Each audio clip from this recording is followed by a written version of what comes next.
Wow. We're live.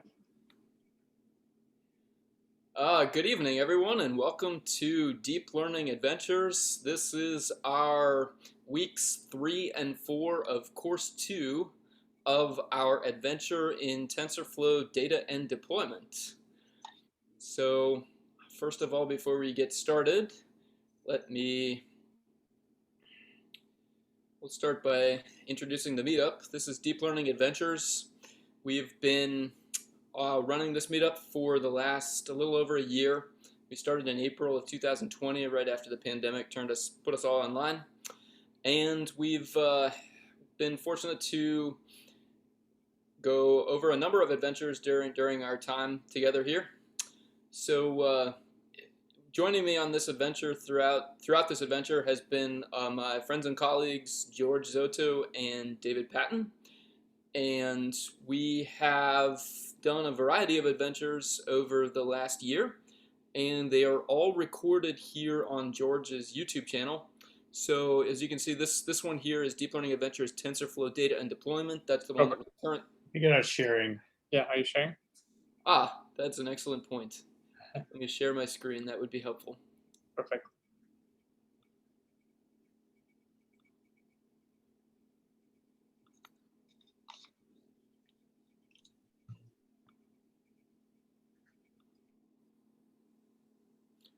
Can you see this now? It's coming up. Yes, perfect. You see it? Okay. I'm gonna move this window down just a little bit so I can see it behind the Zoom controls. All right. So, as I said, we've been running the Deep Learning Adventures since April 2020, and we've done a number of themes throughout our adventures, beginning with the TensorFlow in Practice series, where we covered the Coursera course run by Lawrence Moroney and Andrew Ng in the TensorFlow in Practice session. Then after that, we did a number of coding adventures in TensorFlow. We've had a number of guest speakers over the last 14 months. We have also done a rather lengthy adventure into the full set of Kaggle courses offered at Kaggle Learn. And now we are working through another course in TensorFlow Data and Deployment, which is the follow-on course to the TensorFlow in Practice. As you can see, all of our sessions are recorded and uploaded to YouTube, usually a day or two after we are complete. And you can also find links to this YouTube from our homepage here at the meetup when you go into any one of these events, such as this one tonight. You will be able to find a link to our, not only the Zoom, but also a link to join us on Slack, as well as this one, which links to our most recent YouTube playlist. I will copy and paste these links into the chat as soon as I am done introducing tonight's speakers. Before we go further, let me also share this little slide to attribute all the content tonight, or the vast majority of it anyway, to Coursera. Everything that you'll see tonight was inspired by the Coursera course or is using material from the Coursera course, and it's our commentary and observations on our experiences going through the course. So this is the course taught by Lawrence Moroney with support from Andrew Ng through Coursera. And let me just go over here. This is the TensorFlow Data and Deployment Specialization. We are, as of tonight, we will be halfway through the course. We have done the browser-based models with TensorFlow. We did that, I guess, earlier this month. We have completed the device-based models with TensorFlow Lite as of tonight. And next, when we begin the third course, we'll get to start the data pipelines with TensorFlow Data Services, which will be kind of exciting. So let me tell you a little bit more about that actually to start with, and I'll let Lawrence and Andrew motivate that course just a little bit here. Welcome to the third course of this specialization on TensorFlow Data Services. Data powers all of our machine learning models, and TensorFlow Data Services makes managing this data much easier. Yeah, and as a developer, one of the things that I've discovered when I'm building models is that I often have to write far more lines of code to get my data and to slice my data and to manage my data to be able to feed it for training than I write code for the actual training itself. And so one of the things and part of the vision behind TFDS is to make that as easy as possible for developers. Part of the same library I find is really neat. So in these 4 weeks, you learn first about how to quickly load and use existing datasets. Then you learn how to import datasets from outside into the TF record format, which you learn about in just a little bit. And you learn about how to build efficient data pipelines and optimizations. And finally, in the last week, you learn how to publish and maybe share your own datasets with others using this framework.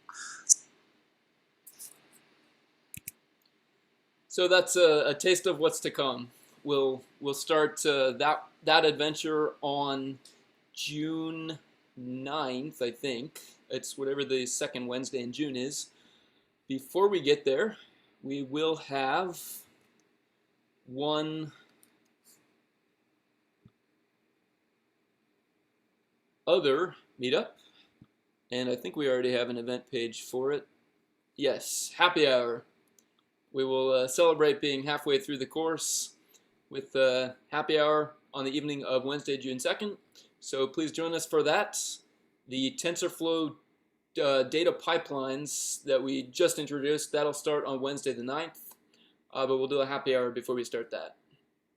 So getting back to tonight's content, I'm excited to be joined by my friends George Zotto and David Patton. George will be leading us through week 3 of the TensorFlow Lite models course.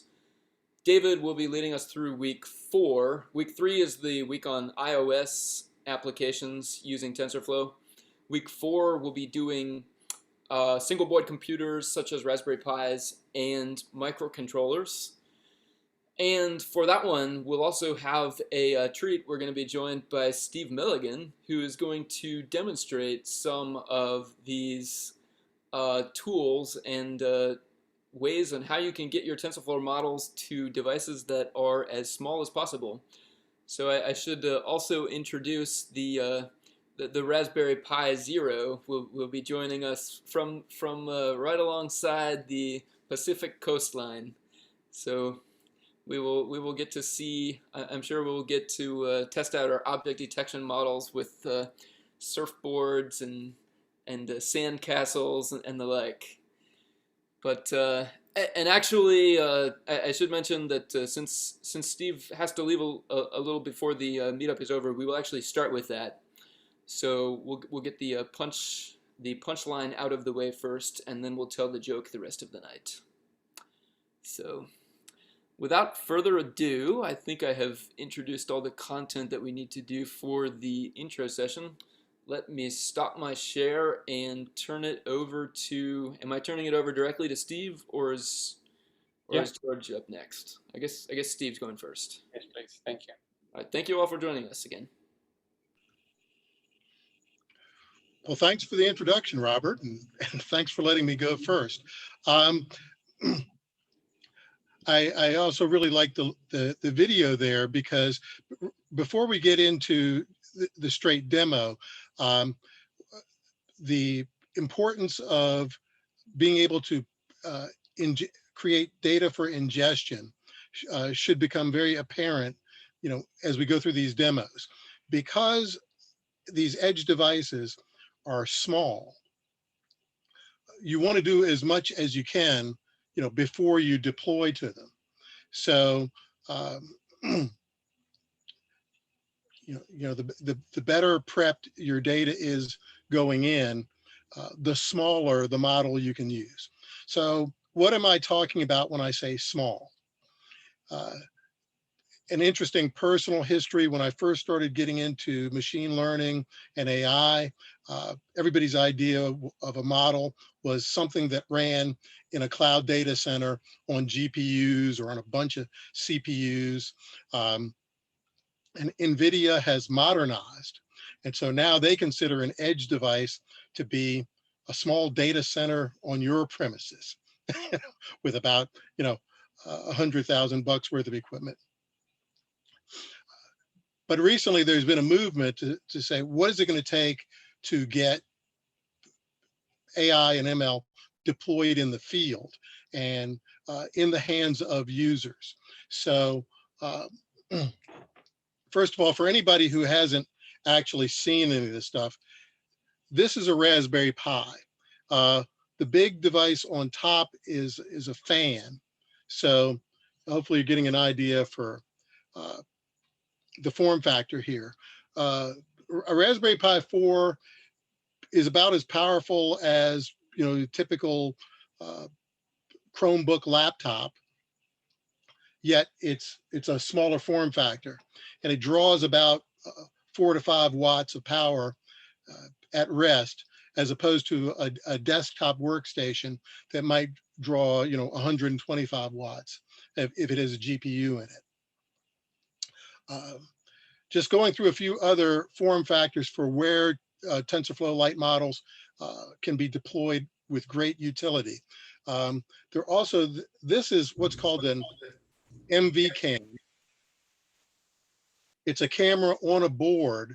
And it has a CPU on it. So it can run TensorFlow Lite models, and you can see that the whole thing is what a postage stamp.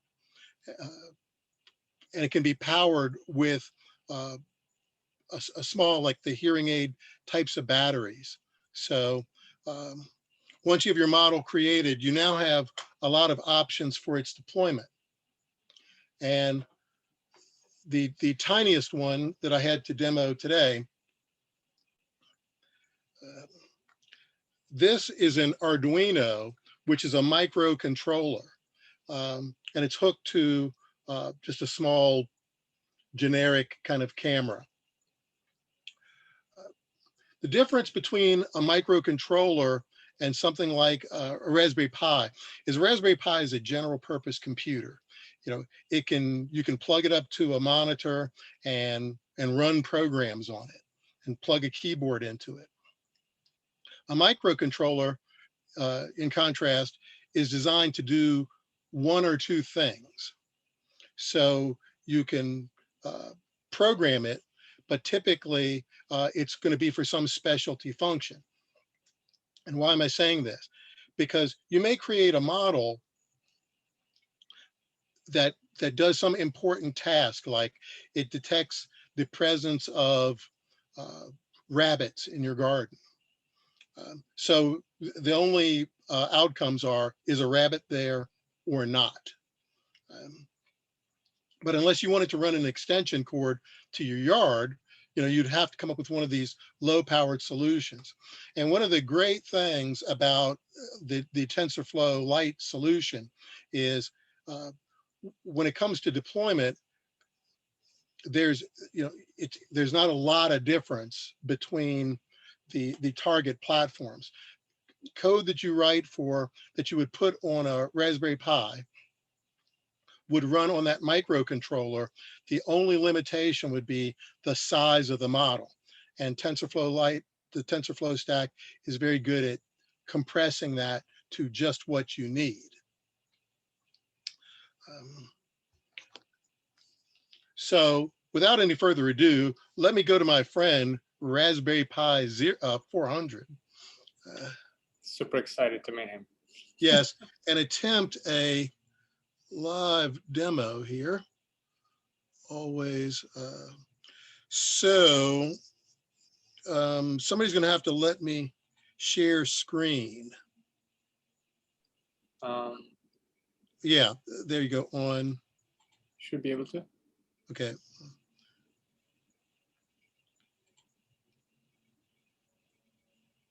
And this is cool because we were actually able to install Zoom on a Raspberry Pi, along with the TensorFlow runtime and a bunch of other software to make this work. So let me see if I can maximize this. So I just wanted to show the final result here.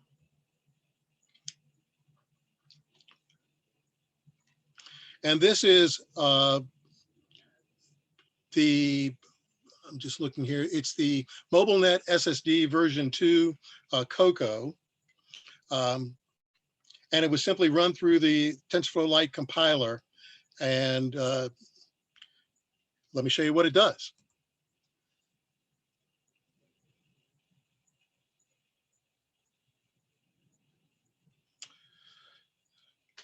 Okay.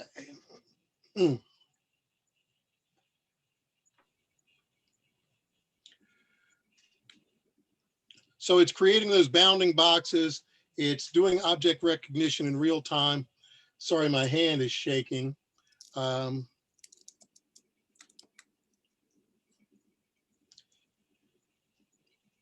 I should probably take some items out of the field of view, which may be.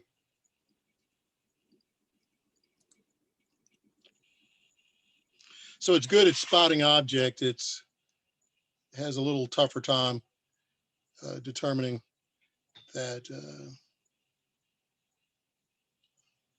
what they are. I had a hard time with glasses on other models as well. Well, glasses may not have been included. I didn't know. I believe it can identify like 100 different items, potential labels. The key takeaway here is not my messy desk and the difficulty of identifying items on it, but the speed at which, you know, it's running on that device that's about the size of my hand. And let me get back here.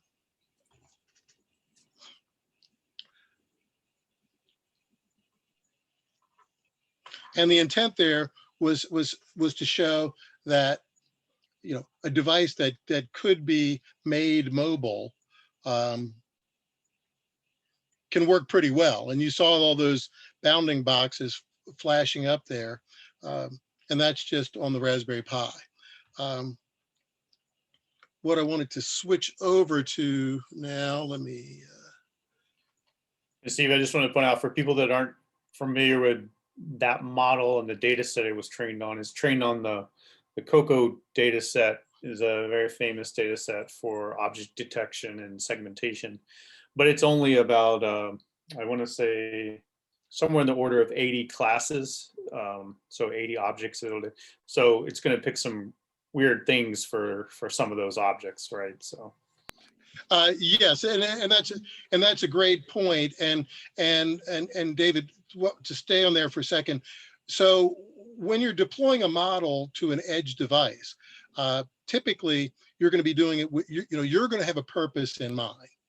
So this is not sort of, miniature GPT-3 where, it's going to interpret the world around it. You're going to want it to do a few things and do it well. So now risking the highest risk activity always is a live demo. But let me switch. Let's see. I guess we can just look at me. But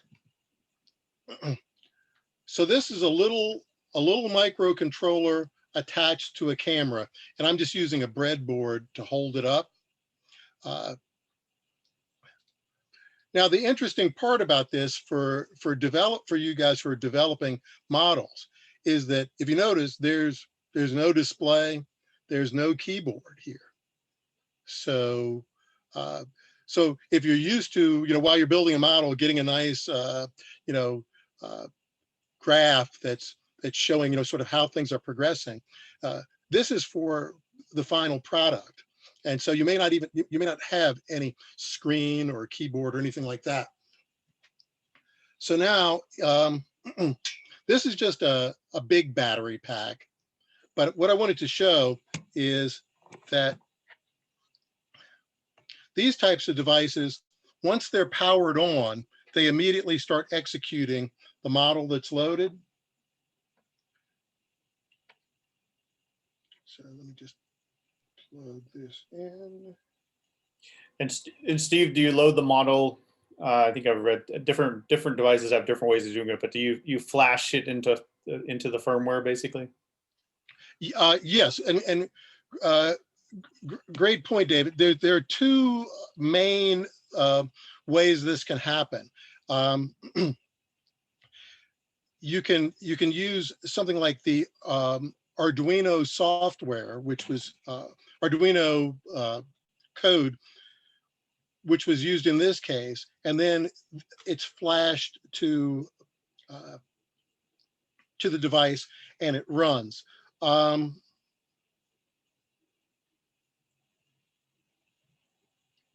on a second here. Let me see what's.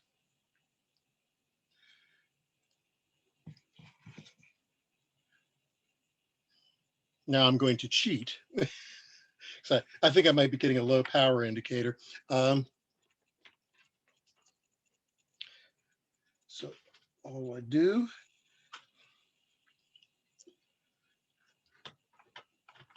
But the other thing, and I should have pointed this out at the beginning, boards like this, this OpenMV board, use a different software. They use MicroPython. And MicroPython is both an operating system and then it's your regular Python. So if this device were plugged into a USB port, it would just show up as a drive on your laptop. But if you store your program as main.py, it's really cool because it just runs. And so everything you would do in Python, you just drag it over and it works. So,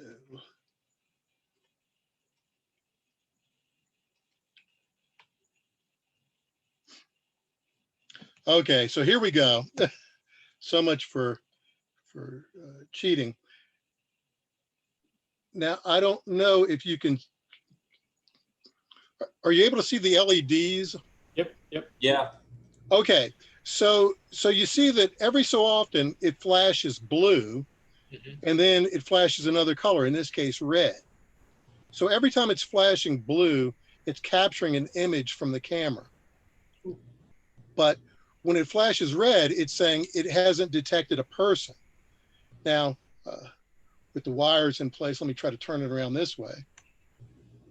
And so see, now it flashes green. Look at that. Person detector.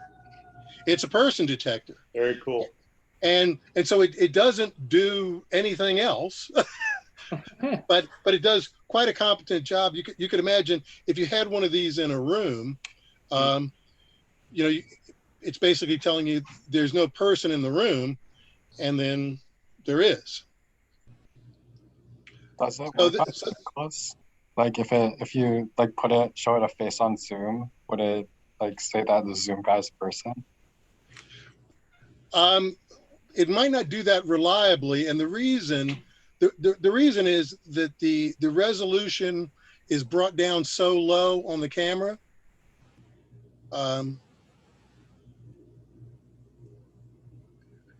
If I wanted to do that, what I would do is I would ingest video from Zoom. Like if I wanted to say who attended the meeting, I wouldn't use a microcontroller. I would use something like the Raspberry Pi, because then I could have more labels. You know, I can run a bigger model, and then I could just process regular video, you know, to recognize faces in a room.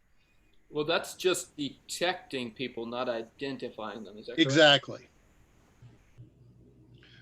But it's just showing that you know, you could now you can have different models for different purposes. So, you know, start at your GPT-3 and come down to what you need. Yeah, I was curious about that as well. If you would be able to point your camera at the Zoom screen or something, and if it would detect a person.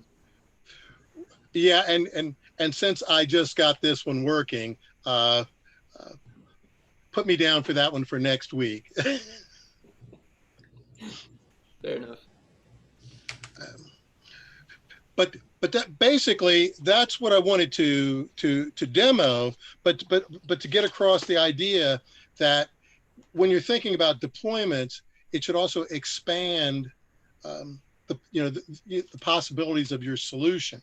And one last thing, that I don't have this wired up, but this is a Raspberry Pi Zero, and it's a $5 computer, but it's possible to attach the Google's Coral TPU to this.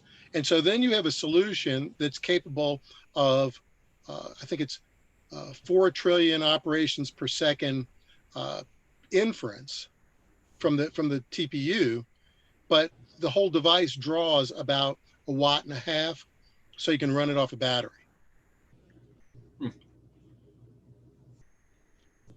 I had one more question about the person detector. What was the model architecture on that one? Do you remember? Uh, Not off the top of my head, but good point, Robert. So there's a book called TinyML. It's an O'Reilly book.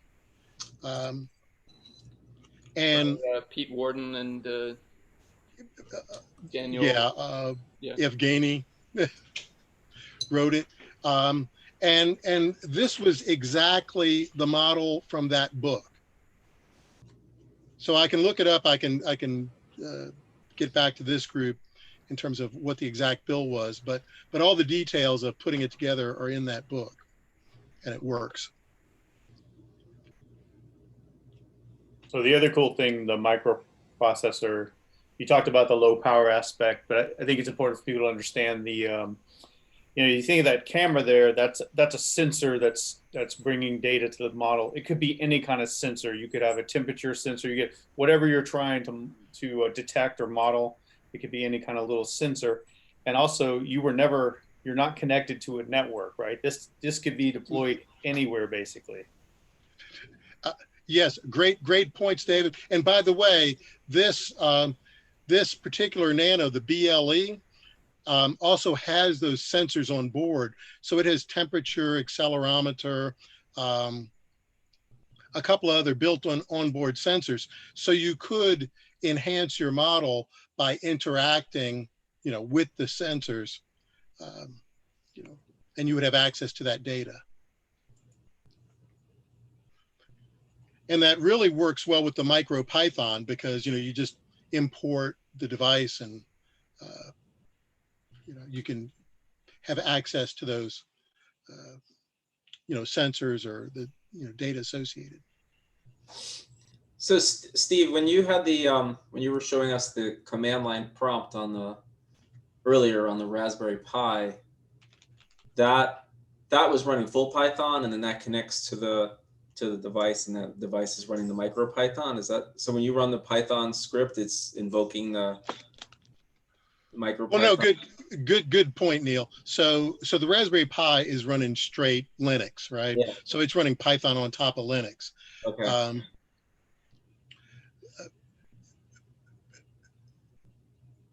There's specific builds for MicroPython. So I just got one to run MicroPython on a Raspberry Pi Zero. It'll run on Zero. It'll run on like Raspberry Pi Picos, which are microcontrollers. And then anything from Adafruit, they also support the MicroPython because they realize that a lot of people who are developing AI models are more familiar with Python and really not as good with C, C++, and developing embedded systems. So it takes that off the table. You just get a Python prompt and again, one of the other great things is if you want your application to run as soon as it's powered up, in MicroPython, you just store a file called main.py, and that's what runs at power up. So it's not like you're going into Unix, Linux and trying to set up cron jobs or startup jobs and all that sort of stuff. So I apologize, folks. I got to drop. But if there's interest, you know, we can always come back or do whatever you need.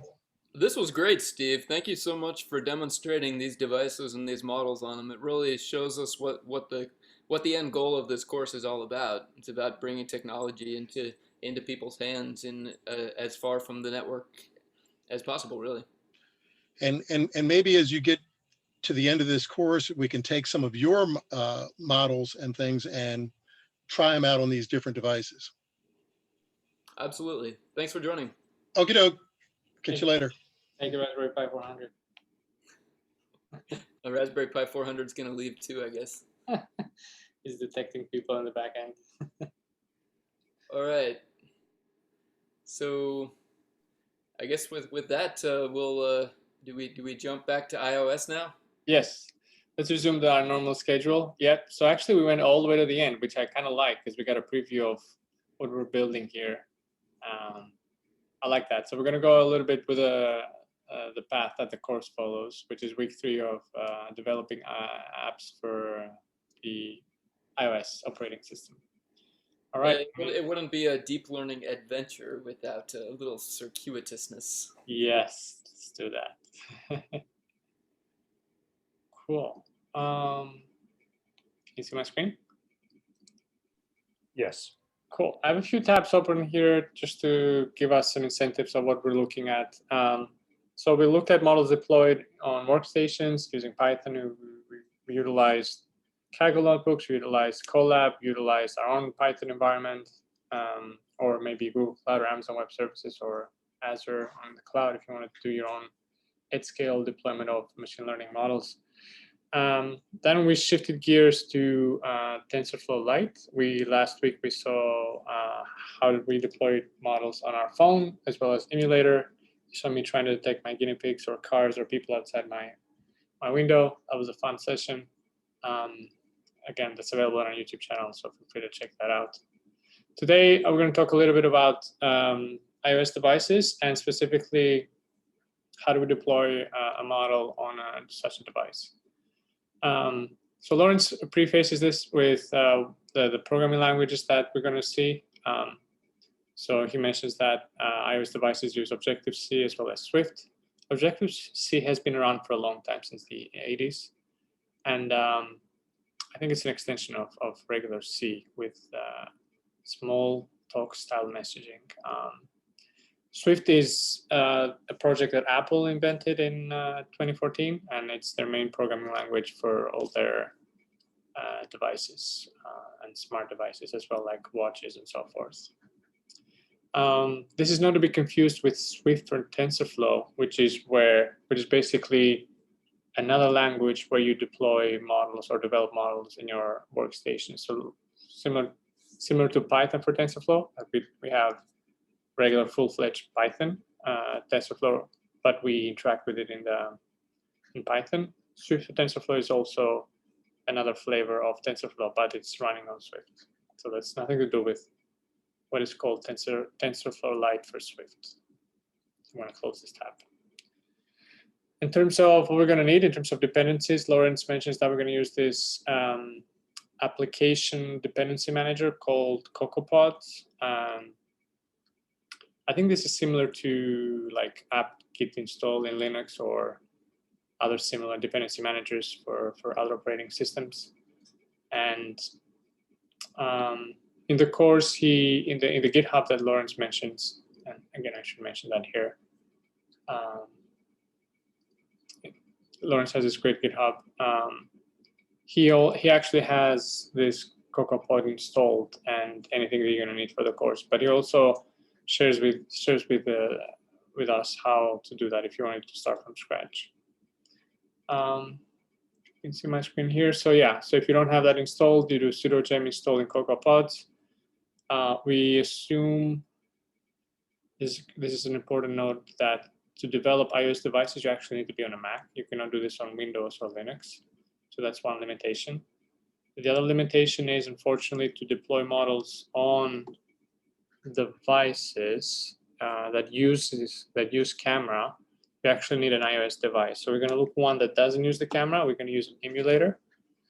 But if you want to deploy this on an actual device, if you want to deploy a model that uses the camera, you cannot use an emulator. You actually need a physical device, which is very limiting.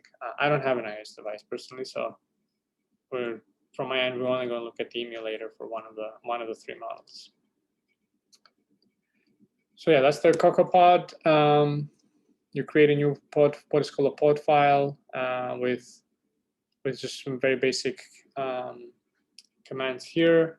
I won't go into too much details. I want to cover a little bit more the architecture of the app itself. And Lawrence did a great job of explaining this and also building on this for consecutive models. So we are going to start from the top. The top is what is called the view controller, and this is a class, as we're going to see in our app. This is what interacts with the user. This is what gets the gestures from the user, where the user clicked, what the user is interacting, how the user is interacting with the app. That is all handled by this view controller. That view controller, let's say it's capturing an image or it's capturing a user input. It's directing that to the model data handler, which is doing all the pre-processing, all the data formatting, anything that is necessary to go from what the device sees to what the model expects. So it's like our ambassador basically for our model. And once that conversion happens, then the input is fed to our TensorFlow Lite interpreter, which is a very lightweight interpreter that runs on the device. That runs the inference, returns a set of results, which are handled back to the model data handler. Those are unpacked and then shared back to the view controller for display to the user. So this four-step process that I just described, we've seen this before for Android as well. So we're going to follow this four-step process of initializing the interpreter, preparing the image input for whatever width and height or whatever channel formatting our model expects, passing into the model, doing the actual inference, obtaining the results, mapping it out, and then sharing it with the user.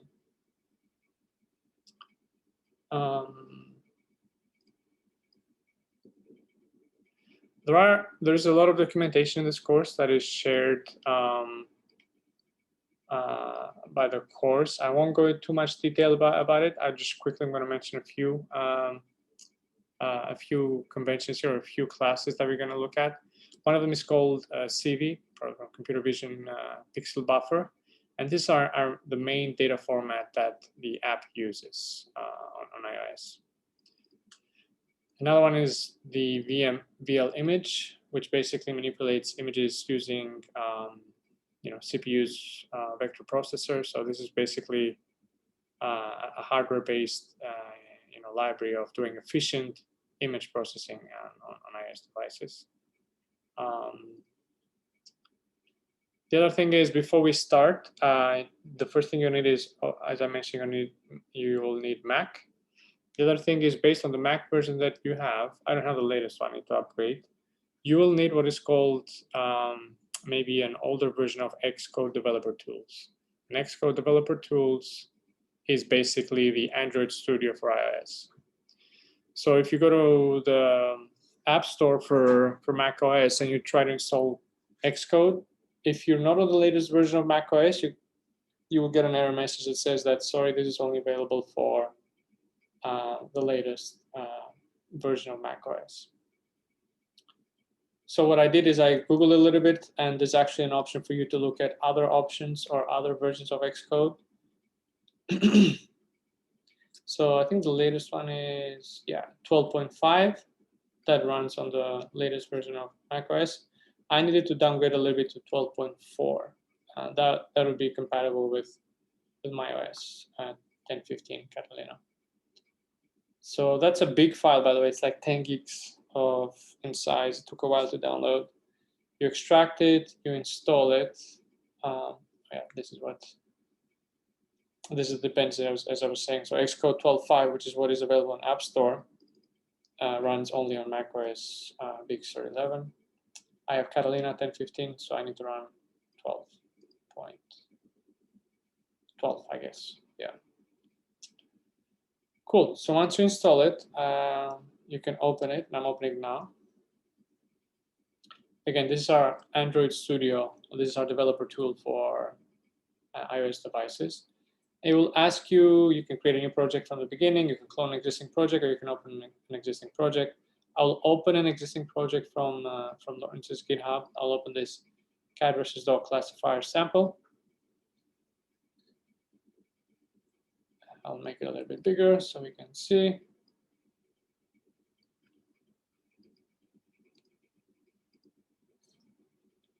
And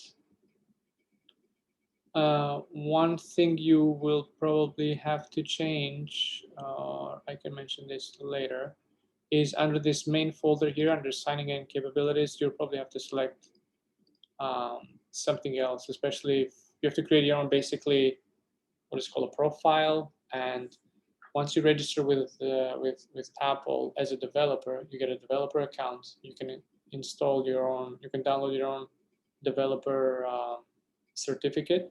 And that is what is needed to pair basically this Apple's Xcode developer with your device. So there's a pairing process there. Again, I don't have a physical iOS device. I didn't do that. But that is what is needed to pair your device with a physical iOS device. We didn't have to do that for Android Studio. We just need a USB-C cable, as well as enable USB developer options on my phone. Cool. So let's look a little bit at the structure of this very simple app. Again, this is the underlying architecture here. We're going to look at the view controller, model data handler, and the TensorFlow Lite interpreter. So under cat versus dog classifier sample, under model, under view controller, let's look at that first. This might be a little bit hard to see. Let me see if I can make this bigger. But basically, we have a list of images, and these images are probably under our assets folder.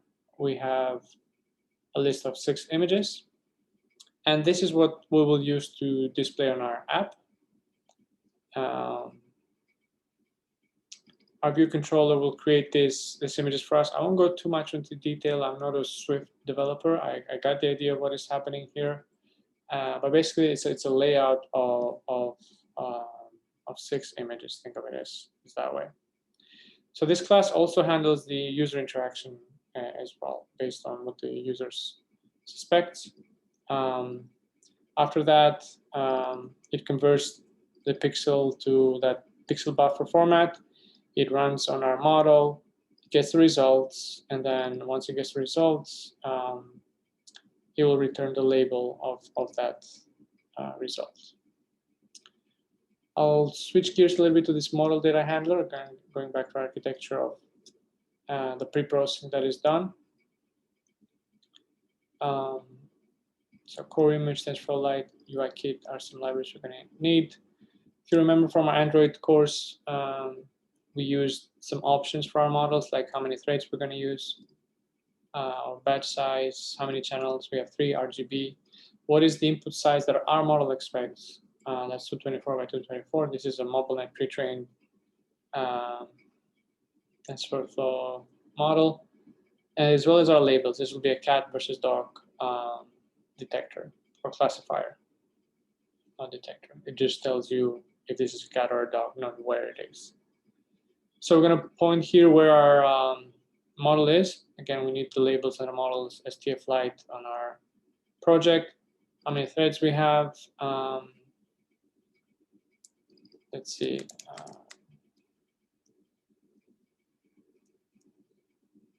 Okay, I'm just running with 1 for now.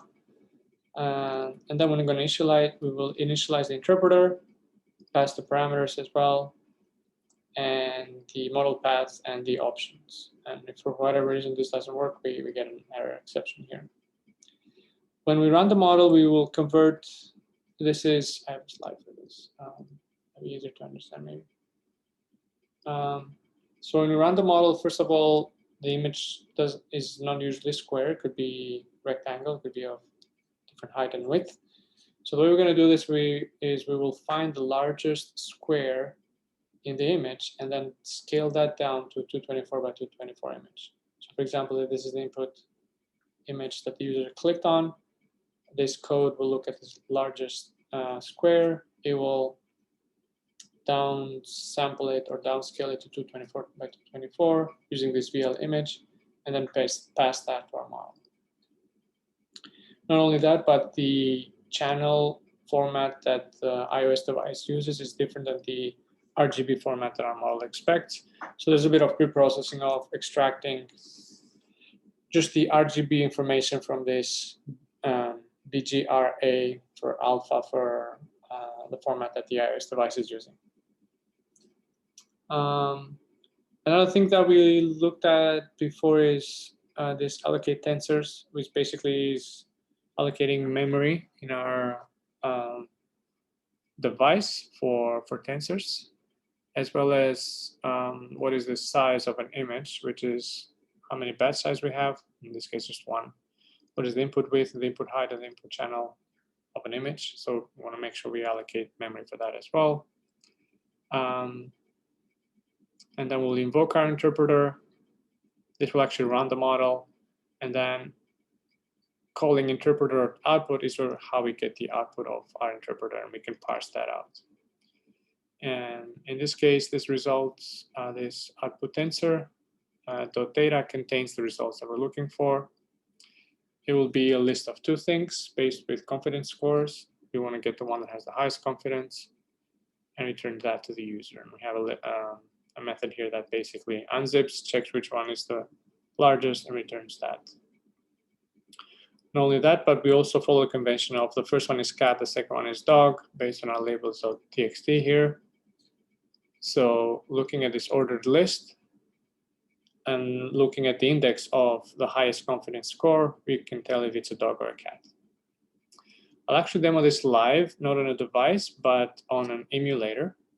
And to do that, let me remember what did I have to change. I think I have to change something here.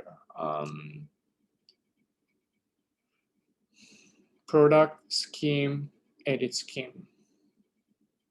Yeah.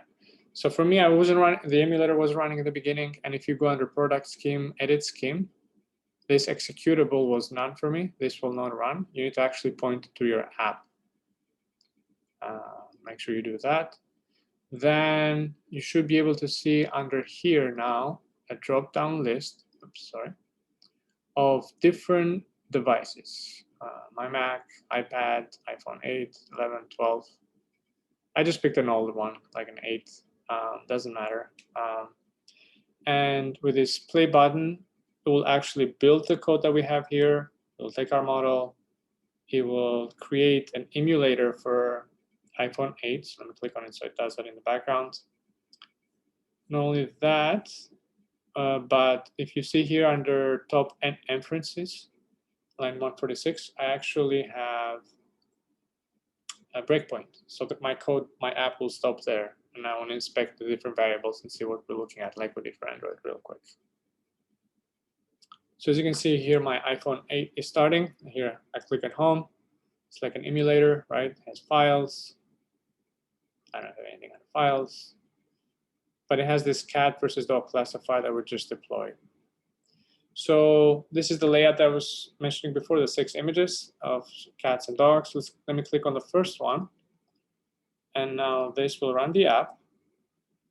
And as you'll see here, it stopped here under top N inferences. So if I inspect that, this is after the result of top N. You see that I get a confidence of 0.99 for label, the second label dog. And if I do next, you'll see that my UI is updated saying dog. Cool. Let's do another one. Let's do the cat one. So I click on it.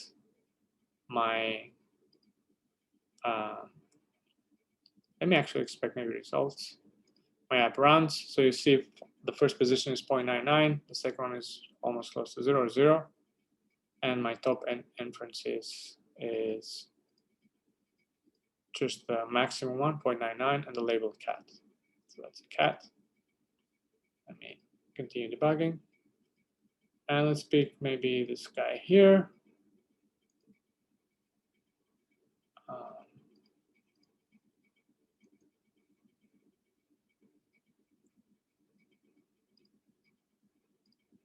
That's a cat. So let me pick this guy here.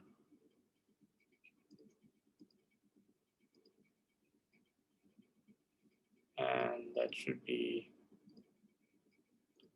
a dog with 0.99.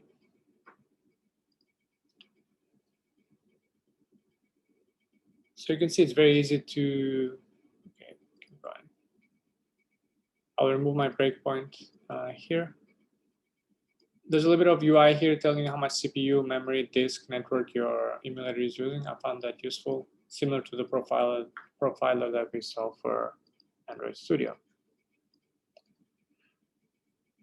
Cool. I will close this emulator. But that was a nice feature for Xcode, similar to Android Studio. Cool. If there's any questions about this model, let me know. Otherwise, there's two more models I want to quickly cover before I hand it over to David.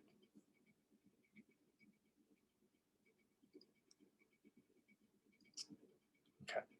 So the next one is we will build upon this architecture of view controller, model data handler, and TensorFlow Lite interpreter. We'll actually add in our code another module for handling live feed from our camera. And that's the only change we're going to do. And most of the rest of the code will more or less stay the same, except that now there's an interaction between this camera feed manager and the view controller. So the view controller now is not just reading static images from our storage, but it's picking images from our camera. So let me open image classification for us. Let me make this a little bit bigger. I don't have an emulator for this, so it'll just be code. And again, image classification. Let's start with, so camera feed manager is the one that handles all the camera related code. We're not going to go through that. Again, if you're an iOS developer, maybe this makes more sense to you than it does to me.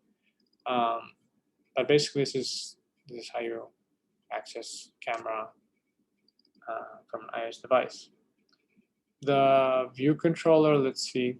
Before we go there, there's a slight change on our model, and that is, except for apart from if the model is quantized or not, I want to mention that, yeah, we will be using a MobileNet model trained on the Coco dataset.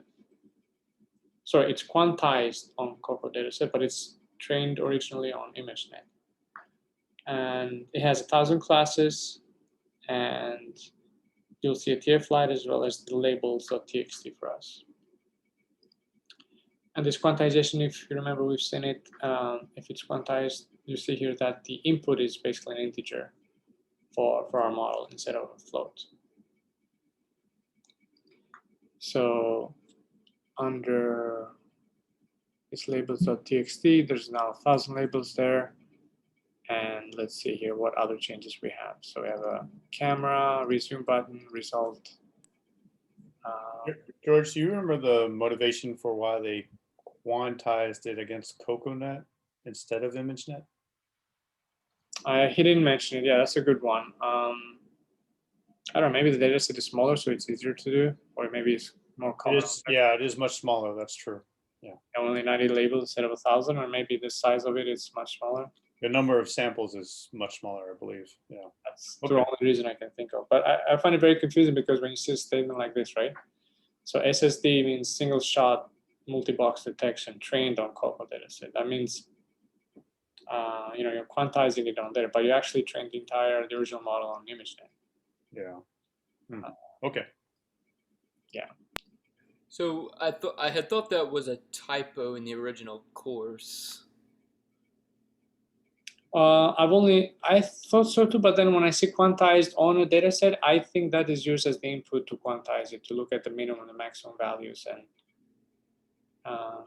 so, okay, so it's quantized with respect to the Cocoa data set to set the levels, but then yeah, after that it's trained well, these on, two labels should be flipped. This order should be flipped. It's confusing. It should say trained first on ImageNet, non-quantized, fully float with 1,000 classes. okay, trained full up training in TensorFlow. Yeah. And Okay. then if you want to save storage and model size, which you do since you're deploying it on a device, a model device, you want to limit the ranges of your activation functions, your weights, your biases. So then the quantization is done. I mean, you can quantize your weights without needing a representative data set at all, but this is Yeah. maybe also quantized activations based on the Cocoa data set, not the ImageNet one. That's how you're my understanding? understanding. Yeah, that's my Okay, understanding. that makes sense. It's hard to tell from these two sentences, but that's my understanding, and maybe it can make I sense. remember seeing these slides in the course and just being confused, and I just thought it was a typo. Mhm. Yeah, Good one to ask Lawrence about later on. yeah, Yeah. we'll add it. Okay, let's see what is different here. So now instead of a list, we're using this.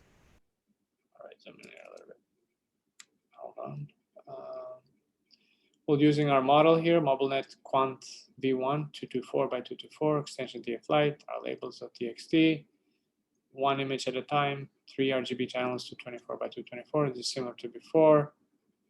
Again, similar to extracting RGB from our camera. Initial saving memory for our inputs of the interpreter, copying the data to our interpreter, running the interpreter, getting the output tensors.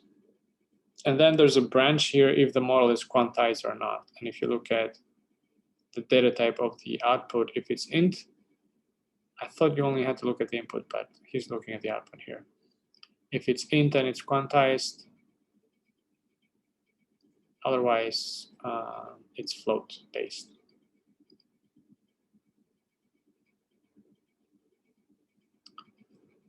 And then you get the top end results. You see the code is exactly the same, and you expose the top end results.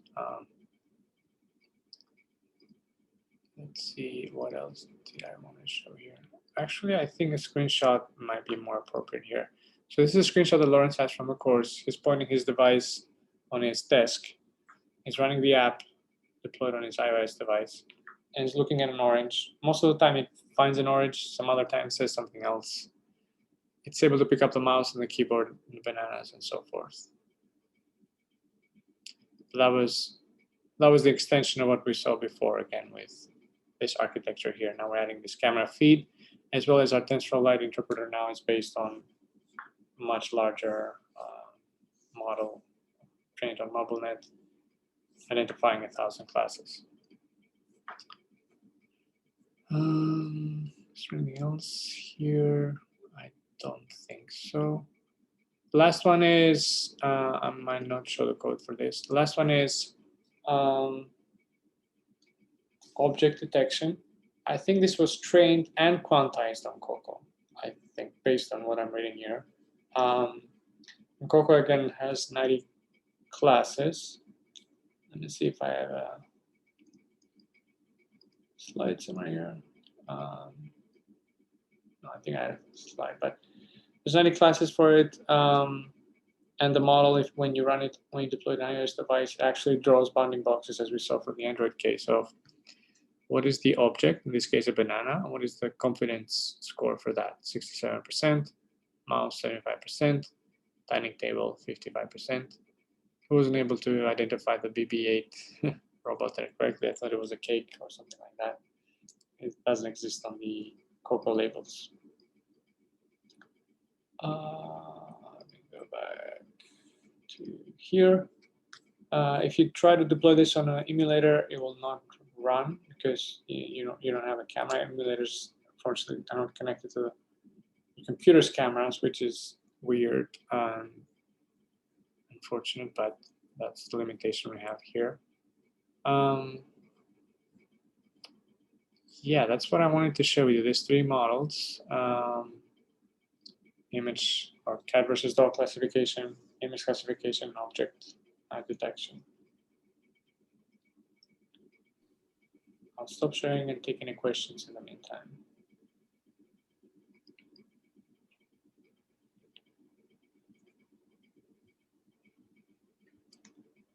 Thanks, George. Cool, appreciate it. Thank you, friends. All right, well, with that, we can move on to week 4, and I'll share my screen. All right, I assume you can see my screen okay? Yep. Yes. All right. So week 4, we're dealing with using TensorFlow Lite with edge devices, and Steve gave us a preview of some of the possibilities with that. So we're no longer dealing with Android or iOS devices. We're dealing with microprocessors or Raspberry Pis or Coral TPU units. Many different possibilities. There's a lot coming out in this next year as well. So there are benefits, which we already talked about a few, and I captured this from the slides. I thought it was interesting. A lot of these devices do have very high performance for the type of work you do. So there's some that have GPUs and quality CPUs and even TPUs available on the device on the edge. So they can be high performance. There's tremendous value as far as privacy. Your data, because your data never has to go up to a cloud or to a model, on a server somewhere. It's all happening on that local device. And so there's a lot of privacy benefits for this. One thing is that local data is accessible right there.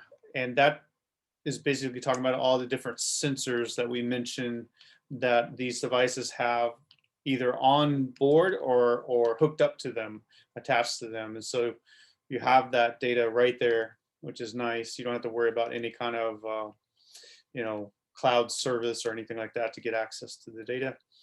And these devices, most of them work offline. You're deploying to a device that can be taken out into the field, into any kind of environment usually, and work right there in that space where you need to do the machine learning and the actual predictions. So there's a lot of benefits from these devices. There are many pre-trained models out there for different devices. Google has many of them already out there. I was going to just show, just for their Coral, they've got a lot for other devices too, but just for Coral, they are pre-trained for many different types of image classification models. And they give you a great overview of all the different ones. They've got basically ones for the TPU and the CPU ones. They have ones for doing on-device training. So these aren't really pre-trained. These are ones that are just straight up model that's ready to go for you to do training on the device. They've got object detection, just like we saw for iOS just a minute ago. The same kind of models trained on Coco. Semantic segmentation. So now we're going to actually, pick out those models and everything. They've got some really nice ones here for basically dealing with human body as well as other objects, pets and things like that. So these are available. Pose estimation. So again, looking at, human poses. Speech recognition, which is a nice one. So, we've got the ability to interpret people as they're speaking, with the device having a built-in listening function, and it's looking for particular phrases to identify. So there's different possibilities for that. So those are just some examples of some of the pre-trained models and readily available models just for the Coral, and they've got them for other platforms as well. I liked in the first table, David, where you had pre-trained models on not just the classical 1,000 objects, but also, if you scroll down a little bit, it says 900 plus birds, birds and plants. right? Yeah. So if that's your field, maybe you want to download that model. Right. Right. So the first one we're going to talk about, device we're going to really speak about in this week is going to be the Raspberry Pi. And there's three ways of using a Raspberry Pi with TensorFlow. You have the option of compiling TensorFlow from the source on the device is one option, and some of the Raspberry Pis have enough capacity for you to do this. This is really important if you want to have a particular version or the latest version of TensorFlow. It maybe supports something that you're going to do with the Raspberry Pi that you need that. So you can compile straight out from source there and create your own what's called a wheel that you would then install locally with pip on the device. You can install a precompiled version of binary with pip. So that's your second option. Or the one that he shows here is you can just install, again with pip, but you're just installing the TensorFlow Lite interpreter. And of course, that's what we're going to use. We're not going to use full-blown TensorFlow. We're just going to use the TensorFlow Lite here. So we're going to take this third option in this course. So that third option is useful only if you don't want to do any training on the device, right? Yes. The first two you can actually train on device. Yes, and that's right. And you want to also think about this is very useful for when your model has already been converted to a TF Lite format. So you may have used quantization and things like that, but it's basically for TF Lite models only. So that's going to be a big difference too. And he went through this a lot. I think we've seen it in multiple parts in this course where on all of these TensorFlow Lite deployments, we go through 4 steps. The first is initializing the interpreter. Basically load it with the model and make it ready to do the inference.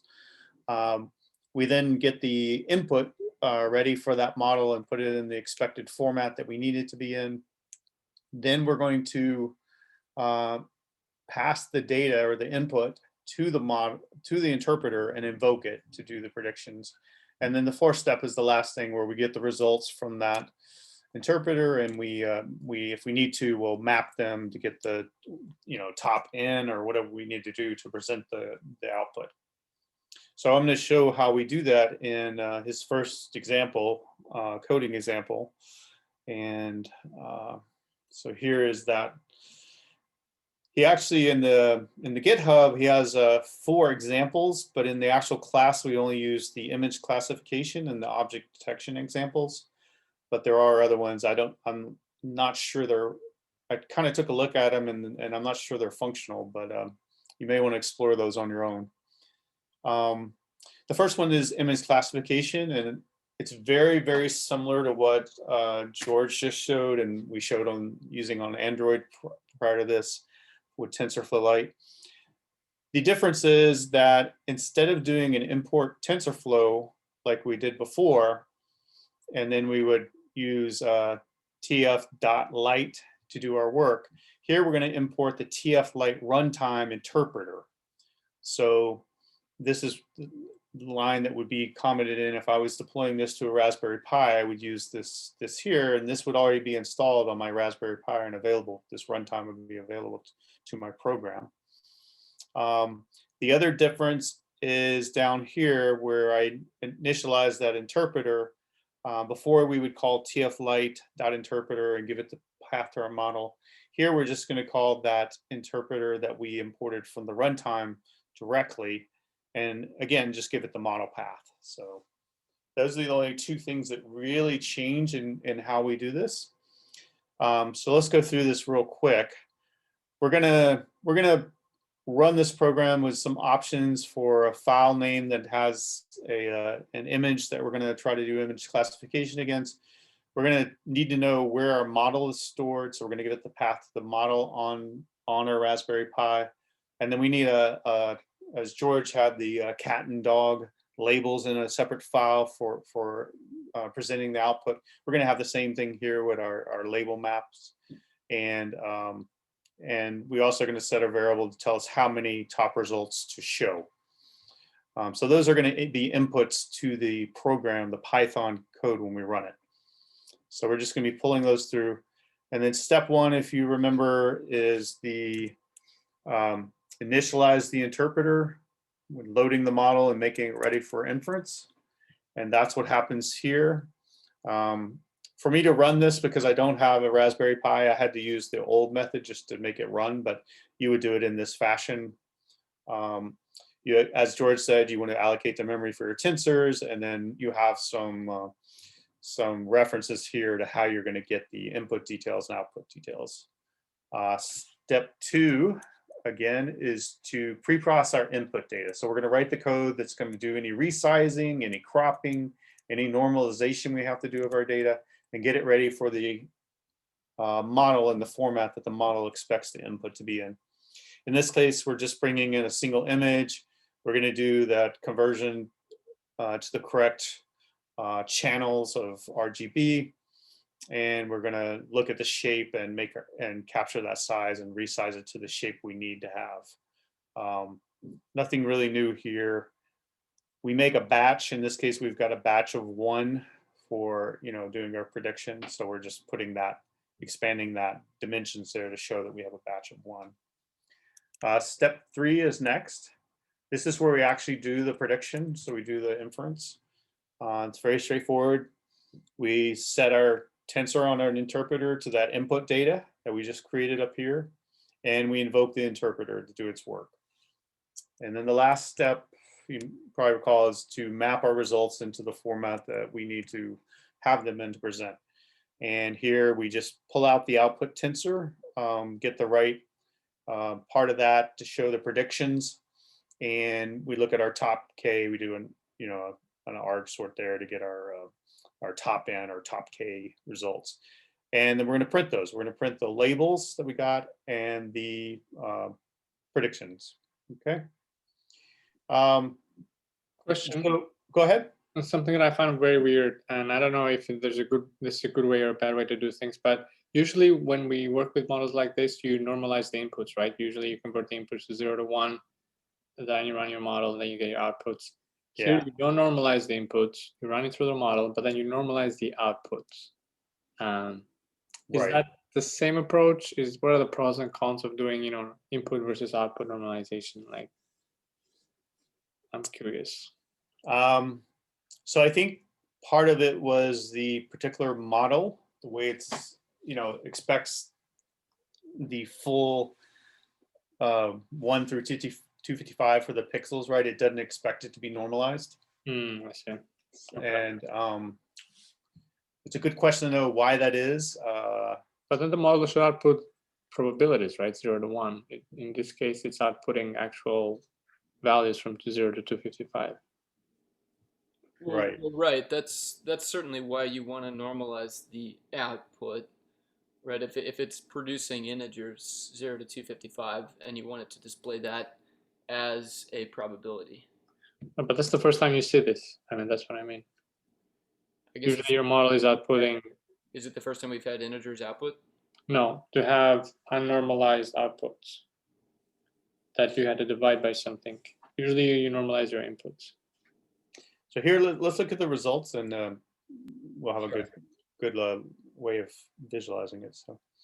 So here I have run first one here. I ran it for his image of a dog. Let me just show that. Here's the dog. And we get our label, our 3 top labels, because K was equal to 3 is, they're all retrievers or border collie, which you can kind of see from the ears, maybe, I'm not sure. And here's what George is talking about, right? So we're getting a float, which is a percentage, and that's coming from this last statement here, right? Mm-hmm. Predictions, I think it has to do. You can print both if you want, the unnormalized and the normalized. But yeah, I find that very weird. has to do with the model, though. You're right.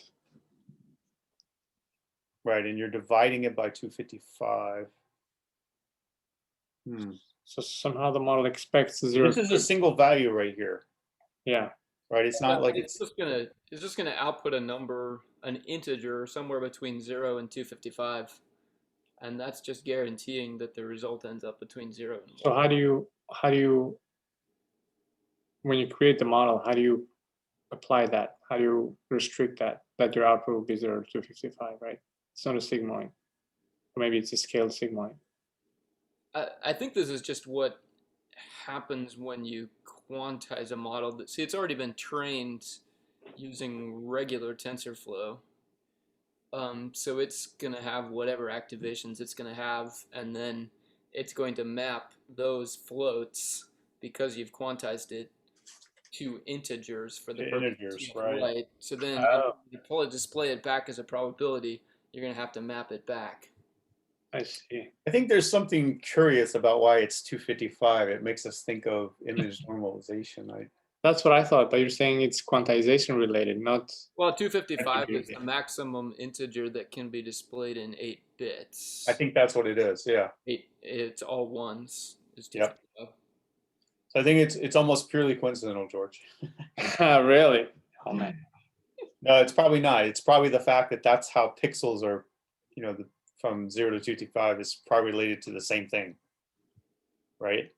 Yeah, I guess it's this. I mean, it's not a coincidence that it's the same number, right? It's not. No, it's not. It's because pixels are also limited by the same mathematics. It's because a lot of images are natively stored in integers, and when you want to train those in TensorFlow, you want to make sure that your inputs are somewhere in the 0 to 1 range, for good convergence during training. That's why you would normalize it on the input side. But this is a totally different reason, and it's just the same number for kind of the flip reason. Right.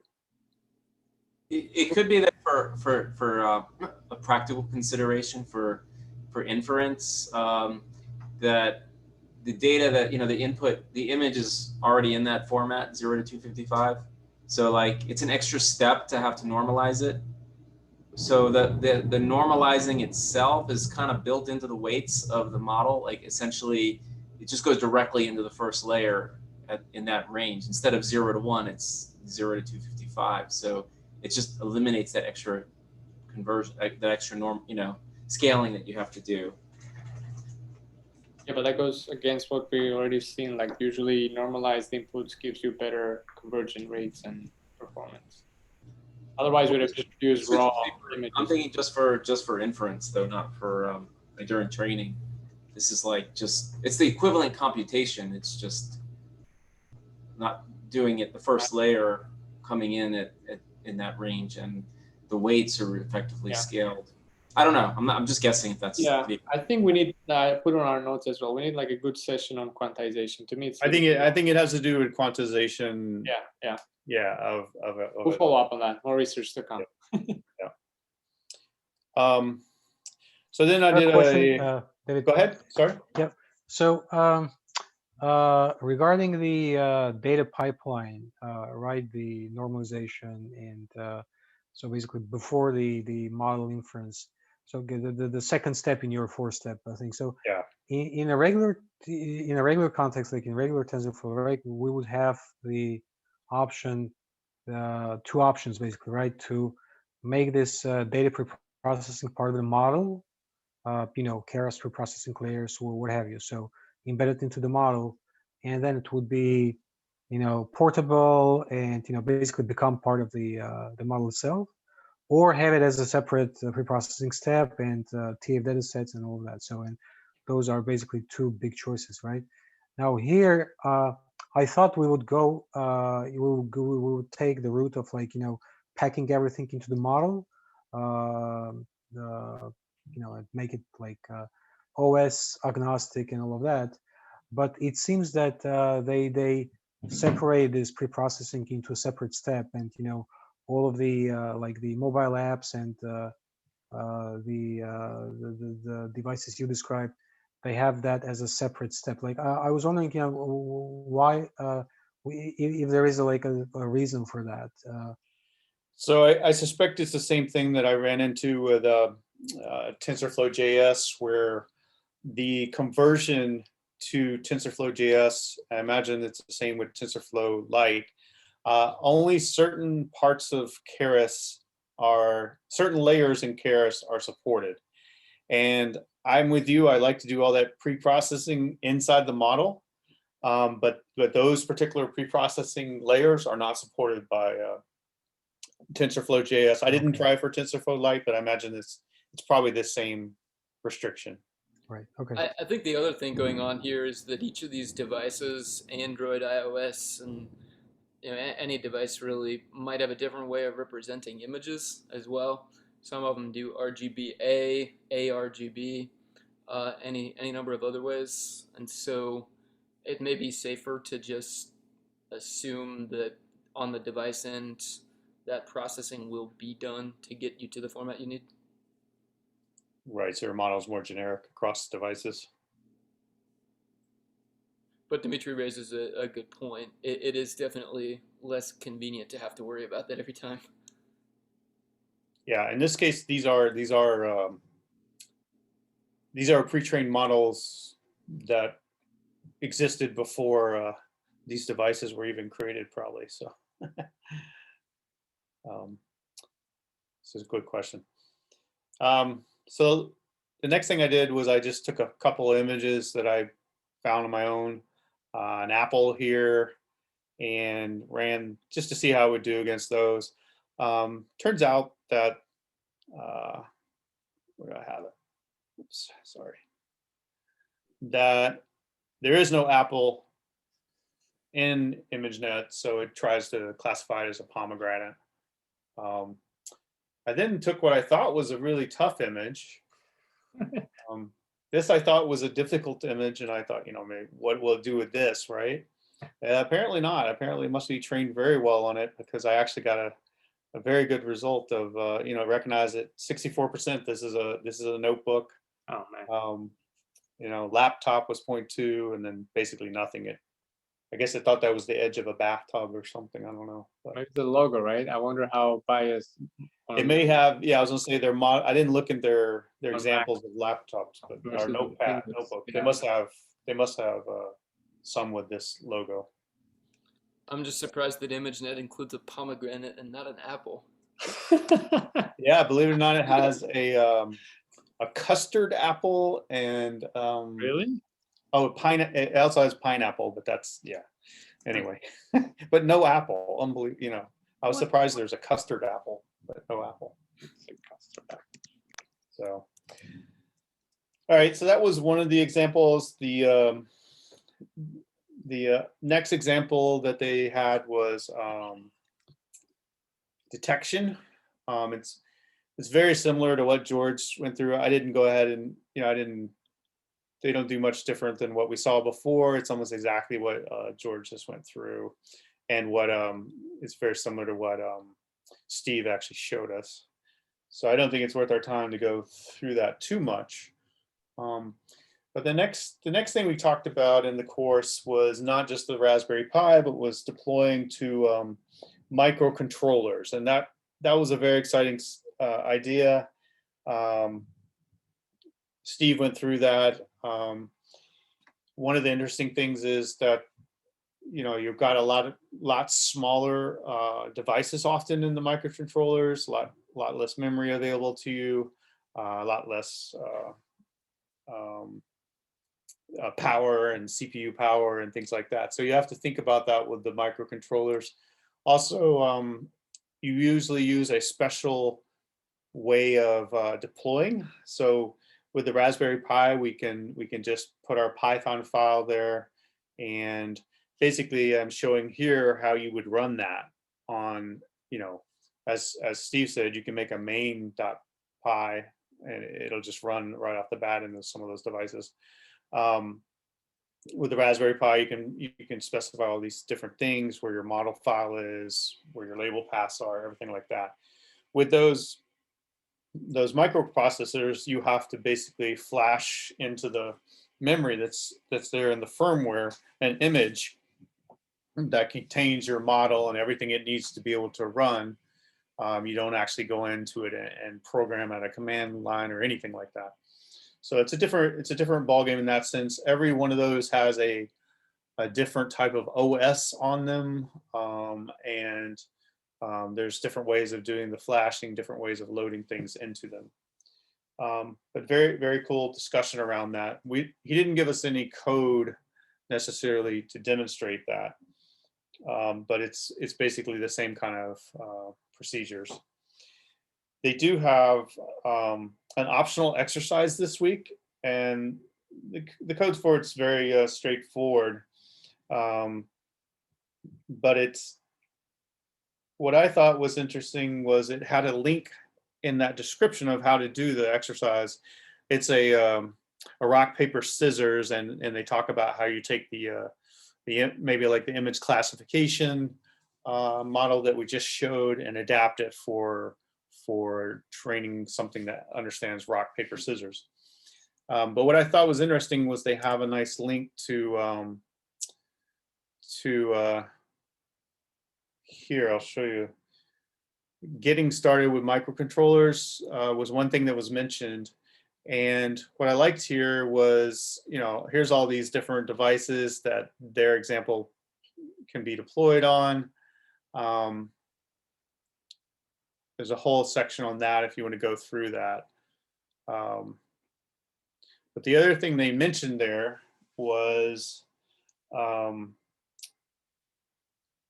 this example of different examples, right? And this is where they were talking about you may want to take one of these models and adapt it for the rock, paper, scissors. What I like here is they have all these example apps that are already built, for like object detection, the things we've been through, but a lot of things we didn't talk about: gesture recognition, text classification. So pointed at something and it'll do that.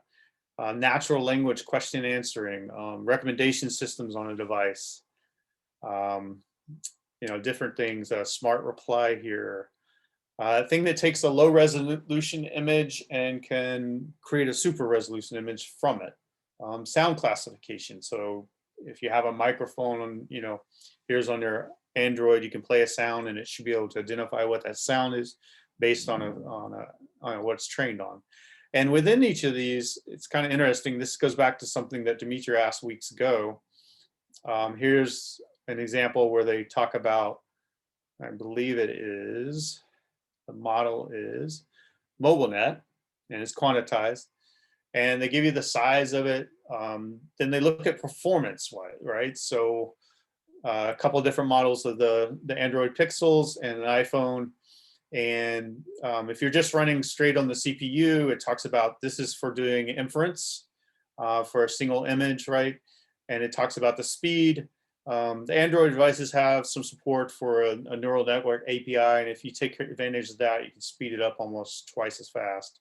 But it's kind of neat that it has this benchmark for you for these different ideas, and here's the different ranges of the models and that kind of thing. So a lot of nice things down in this particular section. So that's just in tensorflow.org/lite SAS examples. So if you're interested in that, I thought that was really neat. So at this point, I was going to turn it over to Steve to do his demos for us, but since he's already done that, I'm pretty much done with my presentation. Any questions? Did I miss anything in the chat? This was super useful. I like the tutorials as well, and this is something that maybe you can come back to at some point of exploring maybe other apps. That'd be super interesting. Yeah. Very interesting session, Prince. Yeah. Thank you. Glad you enjoyed it, Dimitri. So I'll stop my sharing at this point and turn it over to Robert. Can I take one more minute? Absolutely. Sure.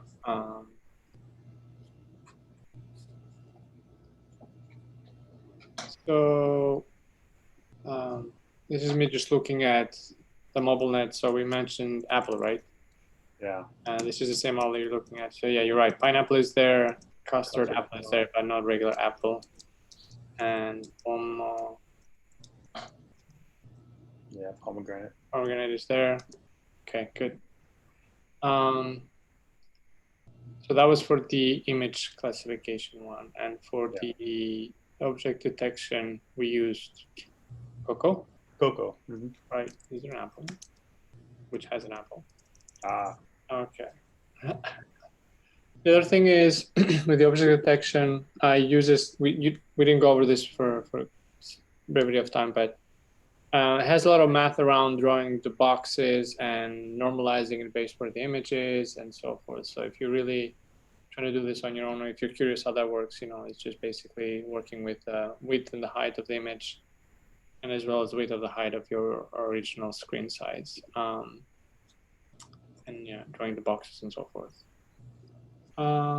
Let's see what else I have here.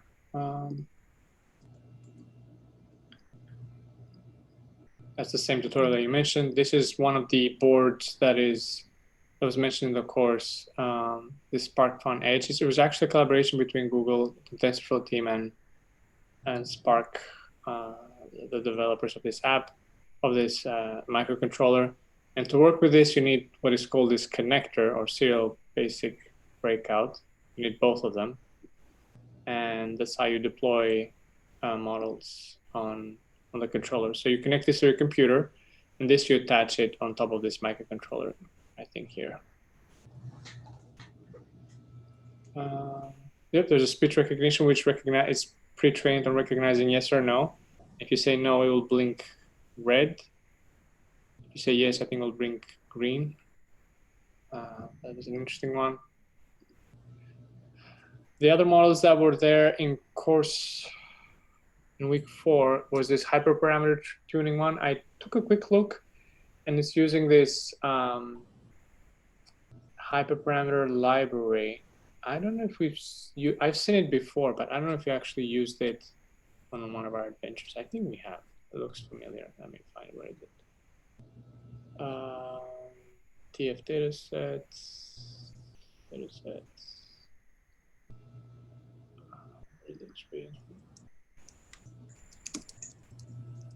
Oh, there you go. TensorBoard plugins, H parameters, API as HP.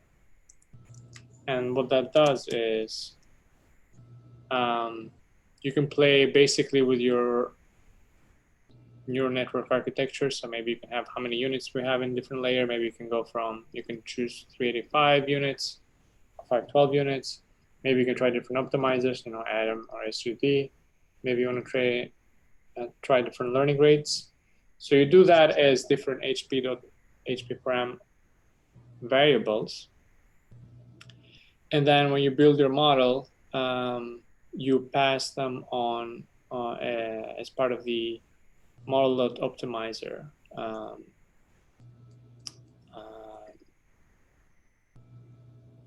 build. So let's see, optimizer is here, your learning rate, how many units you have per hidden layer, as well as this optimizer if it's Atom or SGD.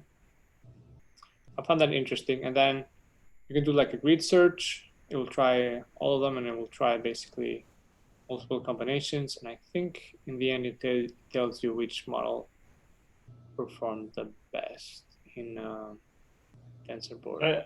I was baffled because I couldn't figure out what this had to do with TensorFlow Lite. It has nothing to do with TensorFlow Lite. Because you're training it on a device, so yeah. Maybe if your field is very specific and you don't have a good accuracy, maybe you want to try different models, different architectures, different learning rates, different hidden units. It's kind of hard to tell from here what is around 0.1, around 7, but it's basically a different combination. So maybe, I don't know, the green one looks pretty steady. It's the red one. Yeah. Yeah, I think this is a whole course in itself. There's many approaches to hyperparameter. I'm sorry, I must have missed it. Was this referenced from the tutorial on TensorFlow Lite? Yeah, if you go to week 4 under the GitHub, so there was the object detection, image classification. There's also hyperparameter tuning. there's also a transfer learning folder. Huh. And also the GitHub. On his GitHub, he has links to those.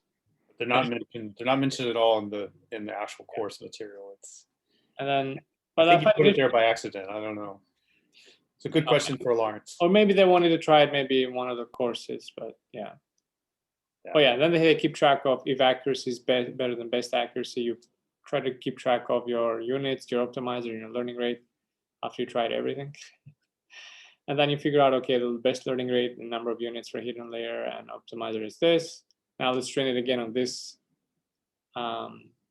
configuration and try to squeeze as much performance out of it as possible. And then you deploy it to Raspberry Pi.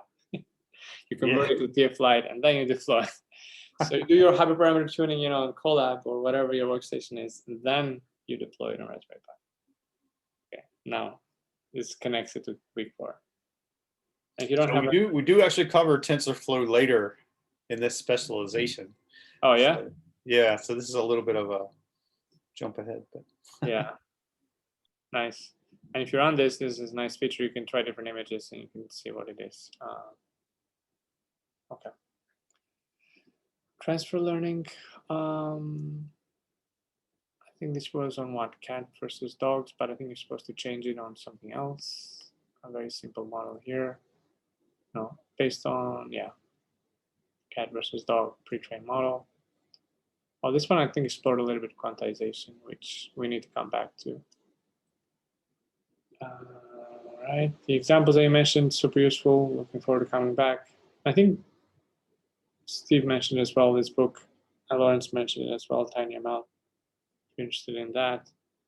I thought Lawrence also had something with TinyML, but it turns out to be a certificate from edX or in cooperation with Harvard University. So it's a little bit pricey, $500, but gives you the fundamentals of TinyML applications and deploying it as well.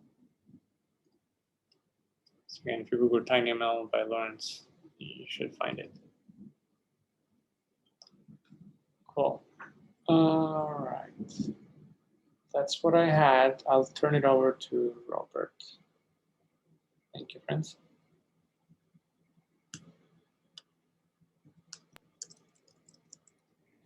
Awesome.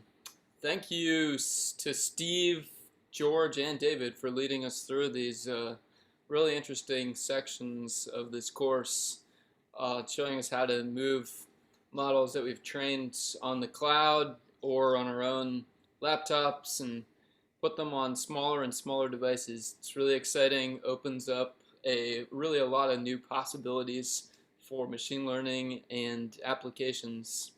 So really just encourage everyone to think about, you know, what new possibilities might this open for you. Let me share my screen again to wrap up.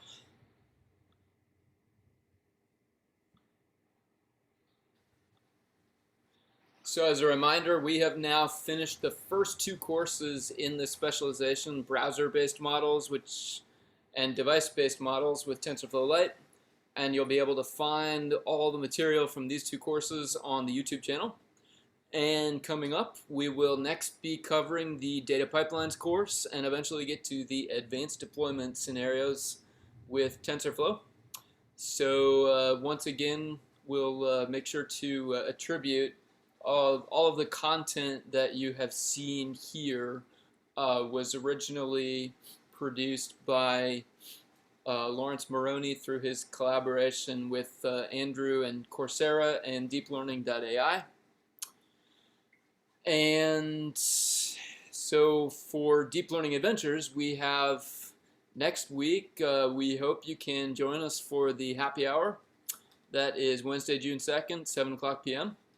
And then we will begin the adventure into the data pipelines, the 3rd course, on Wednesday, June 9th.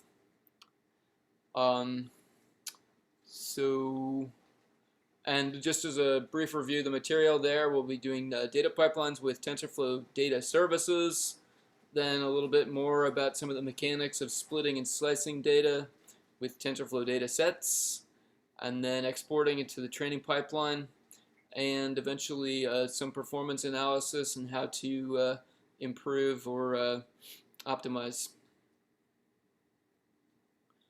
And we hope you join us for those as well. I think that's all I have. Thanks again to our speakers, Steve, George, and David, for tonight. It's been a great learning experience. Thanks. Thanks, everyone. Thank you, Robert. Thank you, everyone. This was a fun session. Everyone who's joining us from YouTube, thanks for joining us, and thanks for subscribing, and hopefully we can join us live at some point. That'd be great. I'll stop recording at this point. Thank you. Thank you, Mike. Shubha.